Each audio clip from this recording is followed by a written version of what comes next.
Hey, KB, how you doing, man? Hey, Mr. Messian, good and you? I'm good, thank you very much. Lekker, man. So, KB, I'd like for you to tell us a little bit about yourself. So, who is KB? Where did you grow up?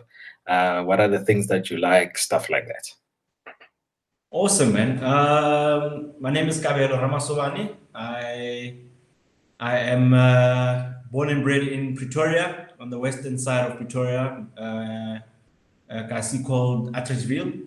And I have a younger brother who's about 9 years younger than I am. And yeah, I'm raised by my mom and my aunts and my uncles, and yeah, just grew up in a very chilled sort of township. You know, and yeah, quite typical in the way the Lokshen dealing thing. There's guys vibing Mukoning, there's people running around, there's probably a golf driving past verpine everywhere. But yeah, I mean, the environment was good to grow up in. You learn quite a lot. Family's been serving in those communities for some time, teaching. They were all teachers. My mom taught at a middle school in that area. And yeah, we've just kind of, been a very sort of close-knit, tight family. Awesome. Yeah. So I'm assuming you did your schooling around the community, or where did you do your sort of primary school, high school, things like that? So, yeah, no, having a mom for a teacher was slightly different. She had different ideas, so she always used to say to me, "Jorge, because she's worrying about other kids, she'd rather have me go to a different school in a different environment so that other people can worry about me, pretty Ah, much." And as a result, I actually, started schooling in Midrand, which is quite far when you consider Attridgeville, yeah. and then moved closer to Centurion for grade 4 till grade 7, a school called Valhalla Primary, and then for high school, then I went to a school in Centurion as well called Littleton Manor High School. Okay. So that's pretty much my schooling background. Yeah, I mean we were in and amongst multiracial sort of schooling environment, and you had to quickly adapt. I remember, so I started a grade. I was pulled a grade back because obviously crash. I started in the hood and then went to start grade 1 at a multiracial school. But because of my English, and I wasn't quite fluent in my English. In fact, there was like literally no English at all. I was put a year back to go to grade North, and I remember fondly that first day. They gave sandwiches and juice, and I had two sandwiches or two slices, and then there came a time, that awkward time, when you need to ask for another sandwich, and now you can't even say anything. You don't even know what to say. And Sure. I could hear all the other kids in the class say, "Can I please? Can I please?" And then I mustered the courage and I said, "Can I please have boroto?" You know, and luckily the teacher understood me. And turns out years later, I asked her how she could understand, and she told me her dad owned a shop in Petersburg, or now what's called Polokwane, and she had sold in the shop, and people had come to buy bread, and literally that was a saving grace, pretty much. Yeah, yeah, but yeah. Shows you how far language can go, right? Exactly, exactly. Sure. No, thank you for sharing that. I think it's quite funny. So from your schooling days, I mean, Sure. if you think of what you studied from a furthering your studies perspective after you matriculated, Yeah. know what you want to do? Did you have an idea of which career path you wanted to follow, or how did you get to that point of what you want to study and where you want to study? Sure. I would say that my career found me. So in crash, in the hood. I remember being woken up. So during nap time, which would be around about, after one, maybe, till about two-ish. I remember being woken up to quickly sit on a junior table, and there was paint laid out for me and some crayons and stuff. And during those days, there was a radio competition, and it was a regional radio competition, Pretoria ran competition. And because the teachers had identified that I had a bit of an artistic ability, they got me to draw something in the time frame that the radio station had given them. And Sure. then in the very same afternoon, that piece of art had to be sent through to the SAPS headquarters in Pretoria. That very same, so that the entry would only be valid if it was sent on that afternoon. Sure. And a few months later, on a Saturday morning, I was told that I need to dress up and go to the headquarters, and I had come number 2 for a painting competition in kindergarten, in creche. So that, and I think that's where the story starts, really. I literally drew a yellow police van, painted that actually. And I don't know about now, but I mean, up until I was in high school, it was still hanging at the headquarters. Wow. And I think after that, my sense of artistry started just like developing. I had a cousin who was quite a keen sketcher as well, and I used to copy his drawings and literally just like level up, because obviously he was about 5 years older than me, probably even 7 years older than me, and I used to literally copy what he used to do. And you can imagine we ended up raiding school books for pieces of paper, So yeah, and then that picked up. Primary school, just used to like decorate anything that I could. Probably one of the most decent colorers during coloring times. Coloring And inside the then, excuse me? coloring inside the lines. Yeah, no, for sure, and then high school, I went to a high school, fortunately, that had art as a subject. So then did that throughout my high school. And obviously, when it came time to specialize in grade 10, took that as one of my core subjects, and that actually helped me get into creative school, like the AAA School of Advertising. Initially, it was a challenge because sometimes, even though you're in a multiracial school, you don't necessarily have too much going for you in terms of exposure. So we weren't really exposed to creative schools and careers in the creative field. It was mostly sort of you try and do your own research and stuff. And by the time I had realized that I would want to go into the visual communication space or information design space, it was too late for me to apply at the University of Pretoria. Nonetheless, I tried my luck, and I was told no, they would only allow me to start the following year, not the year that I was meant to study or to start studying. And that then resulted in me looking for other opportunities, with private institutions, and fortunately, a cousin of mine lived in Joburg, and she was willing to have me stay over and actually introduce me to Joburg life. Sure. And went and applied at the AAA School of Advertising and got in. And yeah, then started studying for visual communication, which then can branch out into graphic design or art direction. Art direction for the advertising space, graphic design for the design or the advertising space. So that's really pretty much my journey. Sure. That's quite interesting. So you would say you've been following an art passion from those days in creche throughout your schooling phase, primary school, high school, and then you reached a point where you were deciding, okay, cool, now this is something I want to pursue as a career.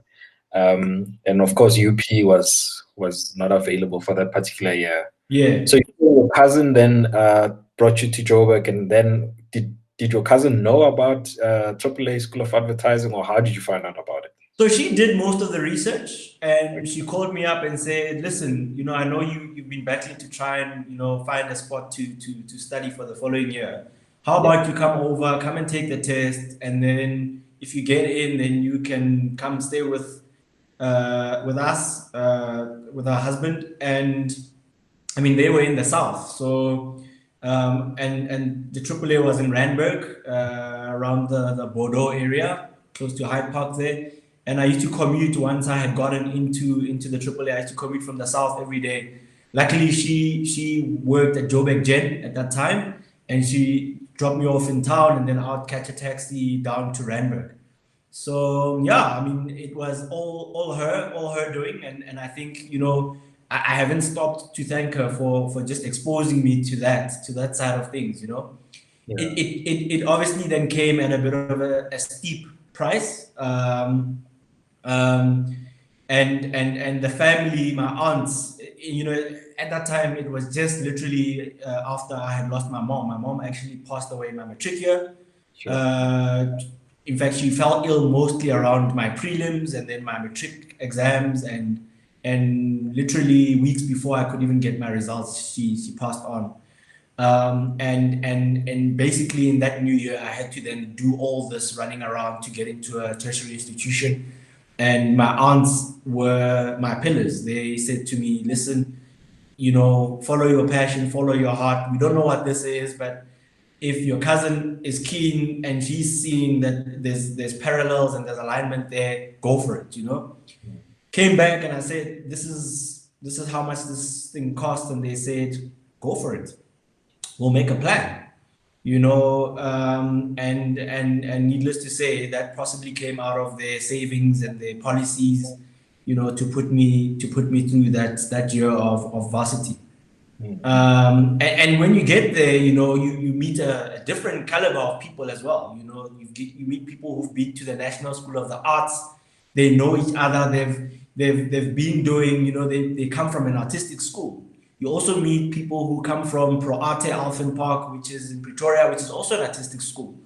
And you come from a sort of mid-range high school that gave art as a subject, but you haven't been exposed to the artistic way of doing things, artistic lingo, artistic practices in general. You're new to that because you've kind of come from a formal schooling background. But yeah, then you adjust. You're away from home. A few friends from Pretoria were around Joburg. My cousin, also another boy cousin of mine, was also in Joburg studying at UJ. So that was like a small community.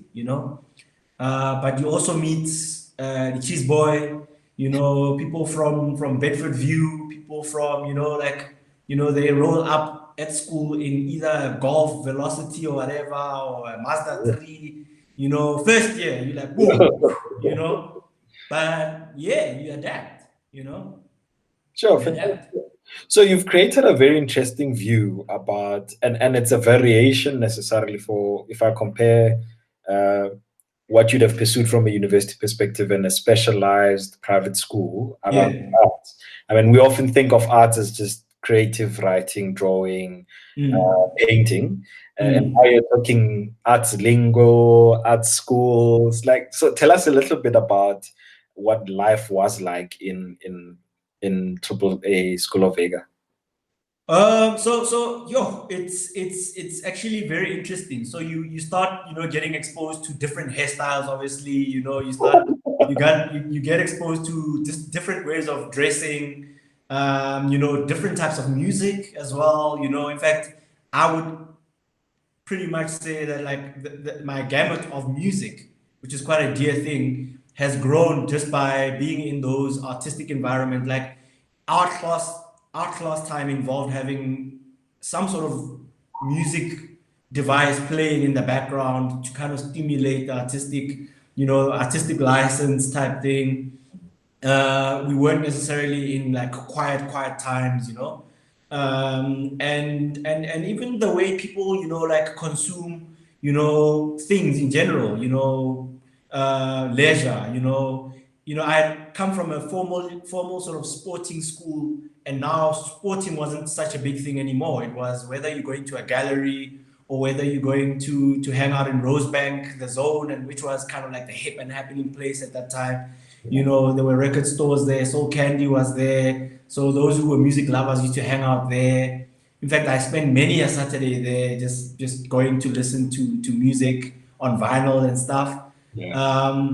And hanging out in Rosebank, watching movies, and all of a sudden watching a movie was not just to entertain myself, it was to learn a little bit about artistic culture, to look at how people are treating movies, the color of the movie, the titling of the movie, you know, the way the shot is, the way the shot is made, you know, and because we learned quite a lot of techniques. I mean, part of our curricula was around TV and a little bit of radio script writing and obviously graphic stuff, but mostly conceptual work. And you literally, we were told by our lecturers that concepts are everywhere. Concepts are in movies, concepts are in ads, concepts are in books, read a lot, concepts are in magazines, you know, so you consume quite a lot in a rapid way, you know. So yeah, I mean, very interesting culture, and literally creativity could come from all places, you know. Wow. What was interesting with the program then was that in that first year, you're not far off from the things you used to do in high school. So you're still using your hand to execute quite a lot of things. So you're still drawing, you still, you know, painting, but now you're using a little bit more fancier stuff like gouache paint and not watercolor paint, and you've got a portfolio bag that you carry with you, which is part of your look all of a sudden, you know.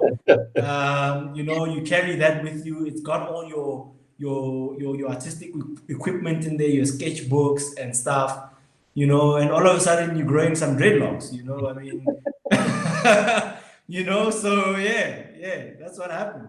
Sure. It sounds like it's a fun environment. I mean, I've seen art students in my university times. They're exactly how you describe them. Yeah.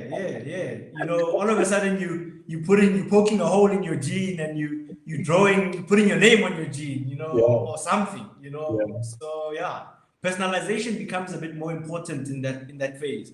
You know, you just can't have like something that looks like somebody else's, you know. In fact, the one lecturer that we had, he actually emphasized being an individual a lot, you sure. know, and finding your own style and your own comfort zone within the creative environment and the way you do stuff, finding a style, you know, of sketching, a style of painting, you know, that kind of thing, you know.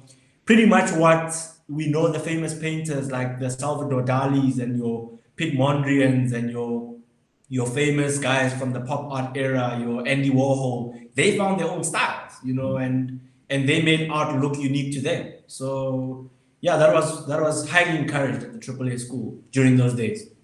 Sure. You raise a very interesting portfolio of names. I mean, I wouldn't have thought of that. In my head, I was thinking you're going to say Picasso, you know? Yeah. So those are the known Those are guys, the right? legends. So those were covered in high school, you know, and then when you get to tertiary, you start reading and learning a little bit more about, you know, your pop art guys, the guys who actually influence how your walls look these days and in your houses and the type of art that we collect. Vibrant, colorful, very graphic in the nature, you know, of things. So yeah, I mean, you know, the guys that I mentioned now, they are now seen as like the people who kind of influenced them in fashion to a certain extent, you know, and things like graffiti. Those are the guys who kind of influence things like graffiti, you know. So yeah. Awesome. It sounds absolutely fantastic. And I mean, just listening to you, we could listen to you the whole evening. Yo, I doubt that. I doubt that. Yeah. There's a lot to learn, I think, Sure. and to be honest, we take for granted the level of learning that needs to take place within the art space, and how much creativity molds who you are and brings out who you are, which is what Sure. lecture was teaching you guys about as well. Sure. All right, Sure. so you finished your studies. How long were your studies? Took me about 3 years to complete my studies at the AAA. And during those days, there wasn't a degree. So it was a 3-year advanced diploma in visual communications, NQF7. And and only in my last year of that program, they gave a degree option, which was to take an additional module of a marketing course. And I remember there were only two of us who actually, well, two in the class, not two of us, but two in the class who actually elected to take that so that they could have a formal degree. The rest of us stuck to the 3 years, the diploma that was offered. Okay. And it was quite interesting to go through that, because as much as it was a diploma, it felt like, it could possibly be, a degree, because I mean, I remember it was almost double what people were paying at your UJ or your UP in terms of fees, and the path that I walked was a very fortunate path as well, if you don't mind me indulging. So in that first year, I performed quite well, and I was identified as a student who could go on bursary for my second year and my third year. In fact, what actually changed things was in the June exam in that first year, I was one of two people who had passed that June exam. Wow. And it was a practical exam. So you can just imagine how art can be so subjective, yet people still fail. You know what I'm saying? Yeah. And it was literally down to picking the details and following the brief to the T, what was asked out of us. And I think that kind of switched the school on a little bit to say, this is one person to keep around. It was also because in those days, I mean, we started with like 60 people, but at the end of the year, that number had halved. In fact, by the time we graduated in the third year, we were only 28 students. Wow. And there was drop-offs almost every quarter. So second year, then I went on full bursary. Actually, no, second year I went on half bursary. Okay. And that involved a little bit of admin work at the school. So I used to, after my learning, I would go and help out in the creative registrar's office and do some filing and do some odds and ends on half bursary. And then third year, I went on full bursary. Sure. Which was good, because by then the school fees had almost gone up by another 10 grand or so, so that helped me a lot. Sure, that's fantastic. That really helped me a lot. And then after completing there, in that final year, you go into an internship program, which is about three months or even less. And I went to a company called Lowbull. I think now it's called Mullen Low.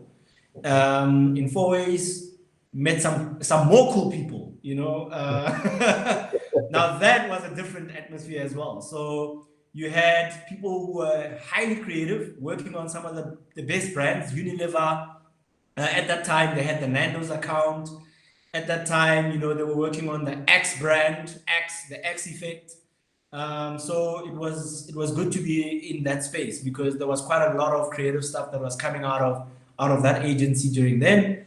And it was quite a nice one, because it was also multicultural, and people were paired up in teams, and there were black creative teams, white creative teams, and it was just a good melting pot of creativity, really. Sure. And that's where you get now introduced to the world of advertising and how hectic it is, and the late nights and the deadlines and the small budgets and the great rewards, and going to an awards ceremony like the Luries, and yeah, now the world of advertising kind of starts capturing you. Yeah. Yeah, So yeah. it sounds amazing. And at that point, so your internship, is it provided by the school? Do you have to find it yourself, or how did that work? So in most cases, the school prided itself in so their line back then was AAA School of Advertising, where the industry shops. And basically, the industry would come and the school would host a portfolio night, and then the guys from the industry, the creative directors, the creative group heads, would come out to look for the best creatives and either leave their card on your portfolio or something, or maybe even contact you because you would have put your business card on your portfolio. And then the dialogue would happen. You'd come in for an interview, and they'd be like, come hang out with us for 3 months or 2 months and learn as much as you can. with the hope that at the end of that time they would offer you a junior position or a formal paying internship in the new year. Yeah. Sure. Yeah, Awesome. yeah. So now you went into internship. Sounds like it was an amazing experience. You've spoken about interesting accounts of brands that Mhm. you recognize. Yeah. So you get your hands dirty into those client portfolios, or are you just doing, small jobs on the side? No, so fortunately, you get in there, and because ideas come from everywhere, you're part of the brainstorming sessions. You're part of coming up with small little sketches that can depict ideas. So you're not necessarily client facing or client presenting, but you're presenting internally, and that kind of helps you hone your skill, gives you the confidence, obviously, because these people know you, and it helps you to get to a stage where you can even speak to an E2 million on a Zoom call or on a Google Hangouts call, so it was mostly internal staff. We had really good creative directors who were very nurturing and kind of helping us understand what makes a good idea, what makes a bad idea, what is good design, what's bad design, that kind of thing. So over and above what the school would have taught you, you would have go into the industry and learn what really comes to life, what clients are buying, what gets signed off, that kind of stuff. So yeah, we literally rolled up our sleeves and we started coming up with ideas, good ideas, bad ideas, you Yeah. know. Yeah. Yeah. Sure, fantastic. And then, okay, so you complete your internship. I'm assuming you found a job. Was it with the same company, or did you find a job somewhere else? So Or what? no, so after the internship, there were about four of us. They took two, and unfortunately, I wasn't one of the guys who was chosen. I was quite shy, and I believe I still am. So I think in a space like the advertising industry, your personality needs to be quite bold. That's how you get noticed. That's how you stand out. I think it was good for me because it allowed me to then go back to attribute, back to the basics. While looking for a job, I didn't want to burden my aunts with the task of still paying for a place for me to live and stuff. So I went way back home, down tools for a bit, and only found my internship, I think, in Feb, a formal internship again, so for another year. And that was with a company called Publicis, and I became a junior art director there. And luckily, I had a very good working relationship with a copywriter during my varsity days. Hmm. And we walked to that agency and said we'd like to have a job here, and we came up with a little creative thing which was more of like a ransom threat note type thing that was kind of put together with like different magazine letters and stuff, and we put it in a sealed envelope, and we got to the agency and we said, please give this to your creative director. And the lady from reception went up, put it in the creative director's office, and it had our numbers obviously at the bottom. And we were threatening something ridiculous, like we would kidnap their whole creative department or something like that. I don't remember what it was, but it was creative. And that got us a call later that afternoon, and they were like, "We'd love to see you guys. When can you guys come in?" We went in, showed our portfolio. We actually put together a portfolio that showed both of our work when we were working together, and we got the gig. And then we Wow. worked at Publicis for a year. Big exposure to brands. I mean, we had Renault there, we had Brutal Fruit there, and we had HP there. In fact, one of my biggest jobs there was an HP event, and I literally had to document the humble beginnings of HP Sure. to that current year, which was about 2008, I think. And it was quite interesting to learn quite a lot. I mean, the company itself gave me so much stuff, so much photos and footage from their archives. Where I think Bill Hewlett and I think I don't remember the other guy, but the Packard guy, HP, they started in a garage. And funny enough, just an interesting tidbit, they didn't start by making a PC. they started making what is known as an oscillator. And an oscillator is what was used back in the US to kill the sound when there's audio. Sure. And that they built two units out of a garage and sold those to like a big production movie house, and that's how they got into the game. Wow. And then they started building from there. So as part of working in the creative industry, you have to do your research. You've got to learn a little bit of something, and those tidbits are what I carry with me today. Just a fun fact. Yeah.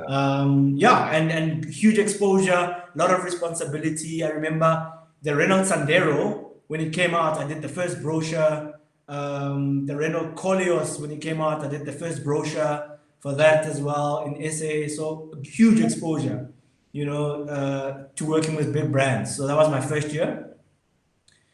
And then at the end of the year, they didn't renew my copywriter's contract, and they gave me a contract, an opportunity. And sadly, I decided I was going to be loyal, and I opted to leave with her.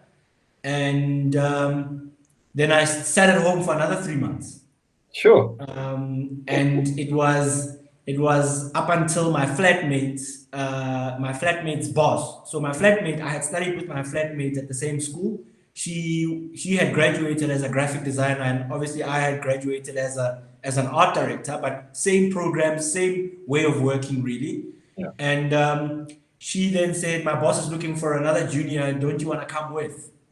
And it was going to be a 3-month stint because they were overloaded. But I ended up spending 5 years there. Wow. Yeah, Sure. yeah. That's amazing. So how long would you have said, but before that, actually, I'm curious. So your loyalty to the copywriter, what's the link there? So it was just, I think we had done such a cool volume of work that it just made sense for us to kind of move together. So the especially the advertising side of things, it was during those days, it was one that actually worked in packs. Just to give you a context, so the hierarchy in an agency from a creative point of view, creative department point of view, you've got either a chief creative officer, then you've got a couple of creative directors, then you've got a creative group head, then you've got, and sometimes you get a creative group head, which is a copywriter, and one that is an art director. And also in creative directors, you also get a copywriter, creative director, an art director, creative director. And then it filters down. So you get senior designer, senior copywriter, or senior art director, midweight, and then junior, and you need both for copywriter and for art director. So it just made sense for the loyalty and for the idea of working with somebody and having a comfort zone in terms of ideation and ease of working. Plus, it was my lift to work. It made sense, to kind of leave with her. But after 3 months, we had to really cut our ties, and she went her way and I went my way. So and that's why I moved from being an art director into a junior graphic designer, and then started working up the ladder in that company that I worked for 5 years. Okay. Yeah. And then, so how long would you say you've been working in this space? I mean, you've explained quite a number of different roles. Yeah. I guess career options are there in your space. So how long have you been in that space, and what are you currently doing now? So I started formally working in 2008, and it's 2020 now. So just over 10 years, I think 12 years. If my math is okay, I don't know, I'm not sure. Right. Creative guys are not necessarily good at math, but yeah, I mean, 12 years, 12 really good years, big learnings. You work your way up from junior, you become mid-level, you get trusted with more responsibilities, I then moved after that 5 years working for that advertising agency, then moved into a corporate environment, went and joined a financial company, one of the big auditing firms, and then worked there in their creative department. complete new adjustment because I'm not wearing sneakers to work. I can't during summer wear shorts and flops to work. I have to now adjust to a collared shirt and some chinos.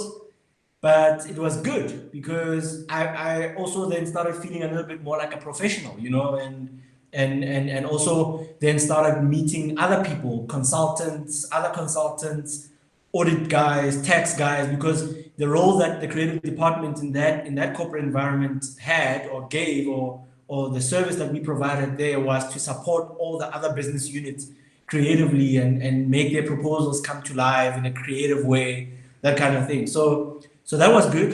I think it's probably one of my biggest takeouts in the creative industry, the fact that you can move away from a more um, chilled environment around working to a more serious environment where you're in a boardroom proper, and you have to adjust and you have to speak the speak, and walk the walk, so that was good. Then I left that, went into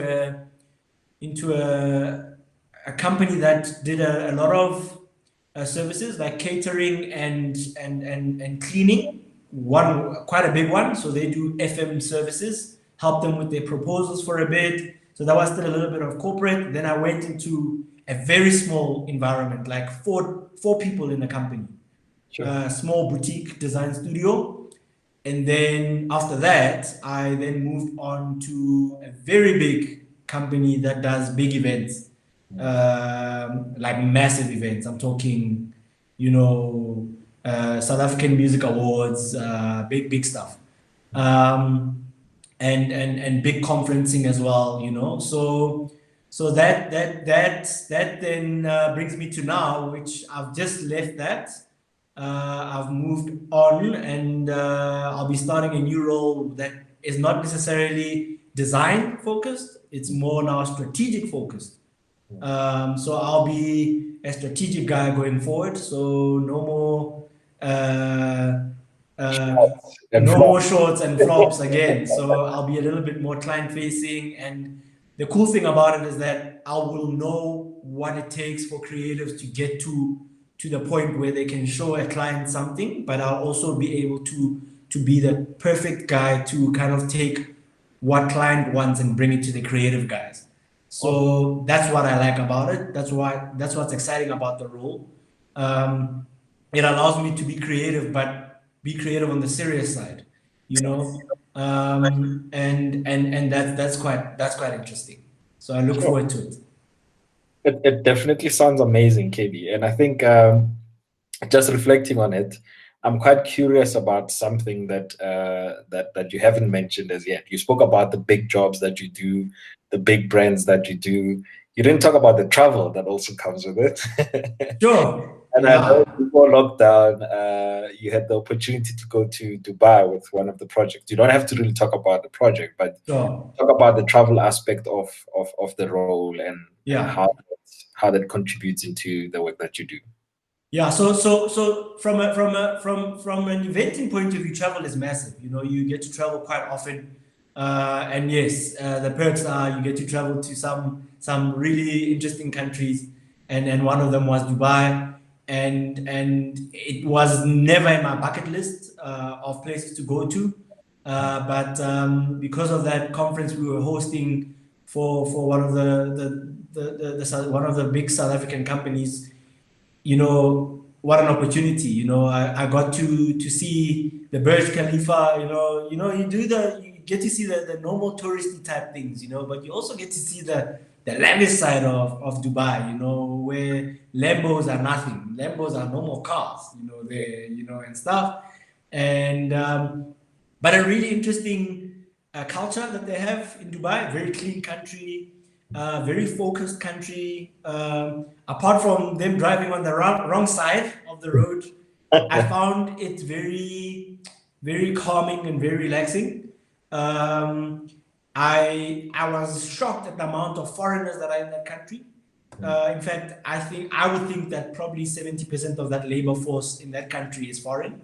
Sure. I could be wrong, but it seems like there's a lot of Chinese people, there's a lot of Africans there, I met a lot of our Kenyan brothers there, very happy to see me. They thought I was from Kenya, and I was like, no, I'm from SA, you know. But you also, like you get to see how a country like that can develop, and have massive skyscrapers and a beautiful skyline, and bright lights, and make things look appealing, and development is big there. The road infrastructure is incredible. 5 lanes. Yes, we've got 5 lanes here, but like, yo, 5 really good lanes, like no potholes type lanes. Tunnels, under the sea and into another section, the Palm. I got to see the Palm, Yeah. which is quite famous. That's where some of the best hotels are there. Mm. It was a great experience. I didn't do much of the touristy stuff as such, but yeah, the chance that I got to kind of move around, I was fascinated by the fact that public transport is a thing. I didn't take an Uber there. I felt so comfortable to take a normal bus and to take a normal train. In fact, their trains link up to their malls, so you get off the train station and you walk on a like 1 kilometer tunnel or bridge that links you straight into the mall. And literally from the moment you get off the train, Wi-Fi tells you welcome to and you can choose to log on, and now you've got Wi-Fi, and now you can experience the mall from your hand. You don't need to go to find a wayfinder in a corner or whatever. You can literally have that app and you can navigate yourself. So really awesome experience, really good taste of what a first world country feels like. Very, very blessed to have been in that environment. Very cool. Awesome. And I think maybe one other thing I wanted you to chat to us about. I think you've spoken a little bit about some of the hurdles you've experienced along your career journey. Yeah. We kind of assume all the time that every job, it's smooth sailing. Once you've graduated, you trained, you should easily jump from one role to the next. Yeah. Some of the challenges that you thought, sure, I didn't expect this, that you had to overcome to create your career path and to make your career path more exciting as well. Yo, it's a lot. I mean, just to pull a few highlights. I mean, you go into an advertising industry, and if you are a very sort of chilled person, and I use the word chilled very loosely, I think if you're a very reserved person, Yeah. that place can be harsh for you, because you need to be able to kind of fight back, or even stand your ground. When faced with challenges. There were times where I had to do family things. I had to be back in Pretoria for a family thing, and the industry is one that will say, but we need you here. We need you to do this. So you have to draw the line. So those are some of the challenges, and that doesn't necessarily make you popular with the agency people. You become a little bit of maybe possibly a not too much of an enthusiastic guy because you choose family. The other thing is, sometimes you having to work really, really late nights. Sometimes you don't sleep. Sometimes you can go 48 without sleeping because of a pitch, because you guys are not cracking it, or because some of the pieces that you want to present are not coming together as quick. Sometimes, some of the other challenges are sometimes the agency doesn't, necessarily make as much money. So you don't necessarily get to a point where you can get a raise as quick as some other people would. Sometimes there's retrenchments. They lose a big client, you get retrenched. So seeing some of those things, those are some of the challenges that you come across within the industry. But I think one of the biggest things is that out of all those times, I've managed to try and keep my family relationships in check, to keep my spirituality in check, and the work that I do for church, and the work that I do for my friends as well. I help them out, When a friend comes and says, I'm thinking about this, I'm very happy to give an idea and give my insights and even, sketch up a bit of a logo, so yeah, I mean, it's one of those things, so yeah, I would say challenges, there's a lot, but there's actually a lot more lessons that you learn that build you up, Yeah. and those lessons make you a better person, I hope, or at least when your peers look at you, and when your peers are around you, they do feel like he is a better person because of what he's gone through, that kind of thing. Yeah. So yeah, but I think overall it's been good, even though there were quite a couple of speed bumps in the beginning phase. It's been good. Awesome. And Yeah. I mean, KB, if I was a young guy or lady listening to you, Yeah. myself, look, this is the career I'd like to pursue. My parents are not convinced. First, Yeah. because of how expensive it is, as you've mentioned, Yeah. but also the uncertainty of whether I'll get a job or not. Yeah. So, what would you say to me I should do? Or what motivation would you share with me in terms of navigating that complexity? So what's interesting about the day and age that we live in is that the internet is our friend, right? So the best way to kind of give an idea to parents or sponsors, sometimes, like in my case, my aunts, back then I couldn't even show them what I was getting into. You know Yeah. what I'm saying? In fact, just to give you a bit of another tidbit, they thought, the misconception was that we draw all day. You know what I do, and it took a while to kind of get them to understand what the industry was all about. When you're home on the holidays, on holiday, you show them this is an ad for this, and this is what actually the concept is of the thing, and you start showing them the world of advertising, of graphics, of creativity. But what's cool about today is that you've got YouTube, you've got you've got cool graphic magazines. You've got things like Communication Arts, which is available at exclusive books. You've actually got more resources to show your parents what you want to get into. Doesn't even mean just in advertising or graphics, just about anything.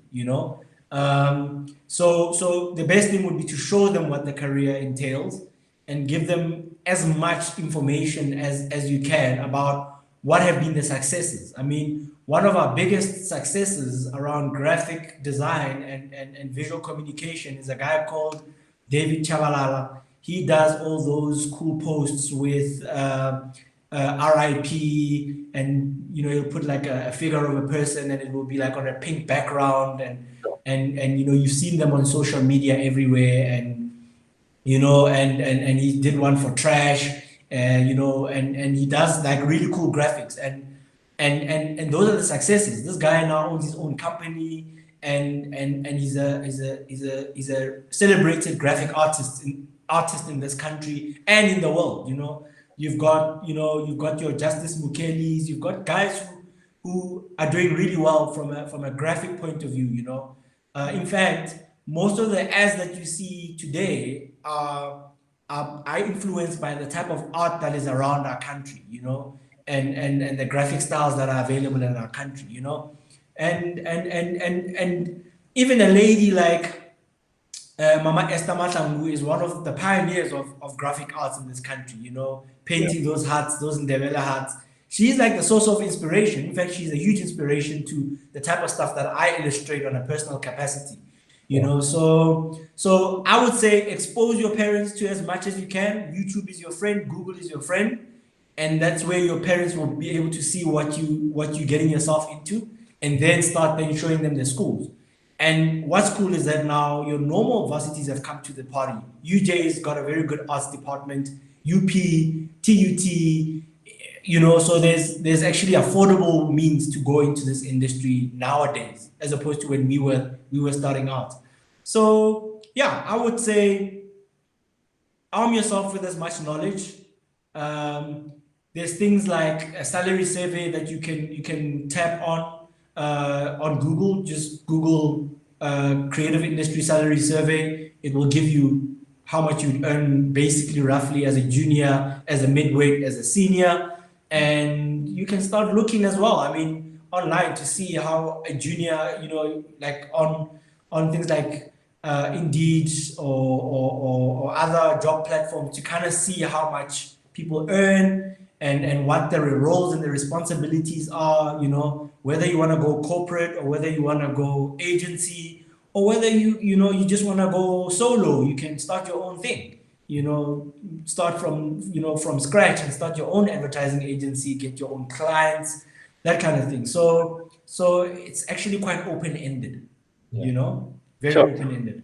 No, that's very useful, and I think Yeah, you've given tangible ideas of what people can do, yeah, yeah, help their parents understand, even their community. Because I mean, in some instances, people undermine the level of expertise that comes because, like you said, it's not as similar as an academic process. yeah, It's very yeah, different. It's very creative. yeah. You seem chilled. You don't seem like you're dressing formally all the time when you go to work. So people look at you like, "Are you sure you are working?" Funny story. Heck. Funny story. So when I was still living with my brother, so he studied hotel management, Yeah. and he used to wake up every day and wear a blazer to the hotel school, right? For the longest time, my neighbors thought I was the younger brother and he was the older brother because he looked formal and he looked good every day in the morning. Meanwhile, I would literally drive in jeans and a t-shirt to go to work. And obviously come home at odd hours and just like weird sort of lifestyle type thing. So yeah, I mean it's not as formal as people would like to think, and people perceive it in some different ways, I suppose. But yeah, I mean it is quite formal in the fact that you're still a professional, you're still doing, you're putting out your best work, and you're actually creating what people consume on a daily basis. They might not know that they're consuming it because it's somewhere in the background, or it's a logo that is at the end of an ad, or on your hoodie or whatever, but it's consumed by everyone, and it comes from a place of creativity. I think the most important thing really for me is, one, follow your passion. And for parents, please nurture that passion and give the necessary tools for that passion. You Yeah. never know what it might lead to. Exposure. Parents, please take your kids to art galleries from a young age. Yeah. Take your kids to the market theater from a young age. Instead of maybe going to a movie, go and watch a stage production at the Joburg theater or something. That contributes to nurturing that art. When you see a cool poster somewhere at Musica, take that poster home and say, I heard you singing this, or I saw that you drawing flowers. Here's a cool flower poster, that kind of thing. Sure. Arts and crafts at home. Because YouTube is around, make arts and crafts with your kids at home, especially during this time, lockdown, and for entertainment. That's good. That helps children develop their passion. And don't be scared to ask as well. There's people like me who are more than willing to share, what goes on in the industry, and what are the challenges, but also what are the wins, that you can get out of this. So yeah, I think it's been great, and God has been great in this journey, and I look forward to this new strategic journey. So that's like sitting in the back of my mind, jumping like this the whole time. So yeah, Yeah. I look forward to learning most of all. Yeah. Awesome. Thank you so much, KB, for sharing your story. I think, firstly, I'm inspired by it. I remember the first time we had our conversation about we mentor students, and you then said, "Look, let me apply my mind. I'll give you some ideas." And then you came up with a beautiful logo that we have. You came up with a lot of artwork that we needed for the website, even the pull-up banners that we have. Um, Sure. and as I started showing some of my friends, they were like, "Dude, this looks amazing. And we still can't believe that this guy is doing it just as a passion and something that he does on the side. So thank you for that. I think it's been amazing, the work you've done for me, and I'm sure you're doing a lot more for other people as well. We really appreciate that, and we wish you all the best for the new strategic role. Um, Thank you. like I always say, don't let go of the design. We need it. No, I'll definitely still play around at home. The plan is to now, because I'll be doing more strategic stuff and writing up stuff mostly and presenting and stuff, that it will free up a little bit more time to do the passion stuff, you know, the illustrations and some of the graphic elements and maybe a logo for a friend or two, you know, there, here and there. The cool thing is that now I won't feel too fatigued to do the passion stuff. I'll be able to do it. I hope I'll be able to do it very well and not feel like I'm still at work. Yeah, And maybe, you know, hopefully in a year's time I can put out a big volume of work for some of my friends to buy some few pieces for their walls at home. You yeah, know, so that's quite exciting.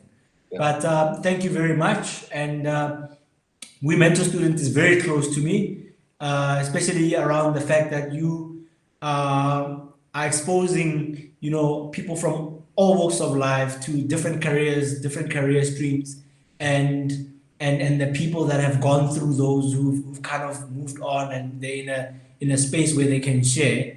Keep doing that, and we'll continue supporting you and sharing where we can, and hopefully it inspires someone out there. But mainly thank you for this platform and for the platform we mentor students. It's a great platform, and I pray that a lot of people will support it going forward, and you'll have countless interviews like this where people can give nuggets on industry talk and learning and tuition.